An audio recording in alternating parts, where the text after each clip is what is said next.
जड़े एटीएम लुटेरा को धरी कुंभारपड़ा थाना पुलिस। अभियुक्त जनक झारखंड सीताराम मंडल ता निकटू नगद 75,000 टंका 2टी सुना मुदी जबत होईछि। एटीएम रु टंका उठाउथुवा लोकों को टार्गेट करुथुला अभियुक्त सीताराम मंडल।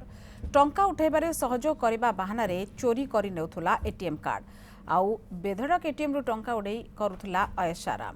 एमिति कि चोरी टंकारे नामी ज्वेलरी रु किणुथुला मूल्यवान सुना अलंकार। एने सूचना देइछंती पुरी अतिरिक्त SP Sushil Kumar Mishra. Team counter रे आमर पुलिस पर्सनल सादा पोशाक रे जगिक रहिले सेथि मध्यरु गोटे सस्पेक्ट जन को करागला सी सस्पेक्ट को करागला परे तार जेतले आमे ता पाखरु गुडा एटीएम कार्ड जेतले आमे आईएससी कुमारपड़ा आउ टाउन सिटी डीएसपी आमर जेतले ताकू इंट्रोगेशन कले तार कार्ड देखला परे सेठू जना पड़ा जे सी गोटे एमती एटीएम रे एमती ठगी करछु बोली से मानिला।